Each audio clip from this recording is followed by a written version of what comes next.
When you're working on more complicated pieces, but also as a general rule, the order in which beading tasks get completed is important. Otherwise, you'll end up with broken beads and a broken fist from pounding it on your desk in frustration. I had to restart these a few times before I got it right because these tiny glass 15-0 beads are delicate and can only take so many passes before explosion occurs. Even if you do manage to repair a broken internal bead, like one in here when you're doing your brick stitch, the beads around it have then taken more passes, and it gets harder and harder to fix things and move around the piece the more mistakes that are made. So I wanted to talk about how much went into the planning of what I did and when.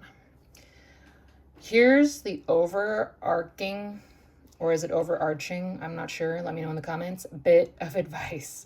Try to do as much as you can in the area you're in, wherever your needle is. First, I did this back panel, which is brick stitch. So you start in the middle. You're gonna do first half, second half. Doesn't really matter which way is top or bottom. You get to pick that. Next would be the stud, which is bezeled on, followed by my little tag. So I'm near the top, which is a good place to start crystals because the crystals are sewn on to the back layer. I'm already at the top, so I'm gonna start sewing these. And I only did one side because after that one side was done, I would end up back in the middle of my brick stitch on the back. So you flip it. Then, since you're already here, you can start your second layer of brick stitch. You're starting in the middle on your second layer of brick stitch, working your way back to the top of your piece again. Now that I'm back at the top, I did the other side of the crystals.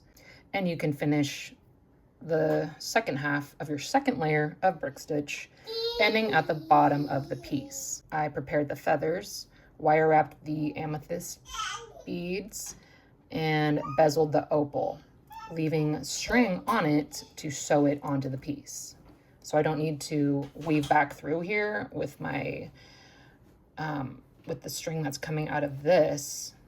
I wouldn't have to weave back up here. I would just sew it on with the opal string that's already there.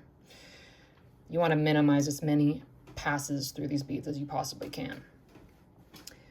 Plus, it's just easier. You don't want to be sewing around your piece over and over again. That just takes time that is unnecessary.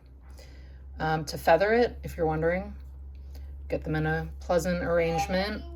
And then I tied it at the top where the, I don't even know what they're called, stems are.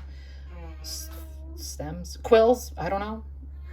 Where it's harder there at the end of the feather. I just tie it at the very tip with some fire line. And then brush on some Mod Podge. And I had to do some research for this because you don't want to use anything corrosive on a natural material, and Mod Podge is very safe to use. So I just painted some on the tips, let that dry, and then I wire wrapped it. As you can see right here, it's wire wrapped in there. Stick this on top and then pull your loop through.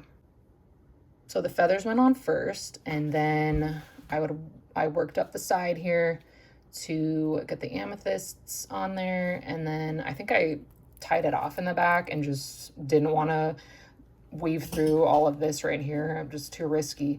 So I restarted a new string and then got these on there. And it's all good.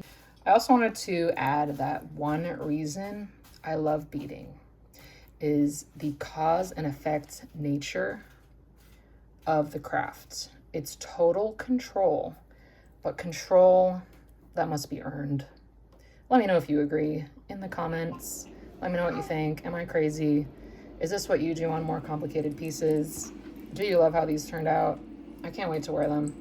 My little baby girl is still in a jewelry pulling phase. She's 10 months old, so I cannot wear big danglies at the moment, but I'm looking forward to it.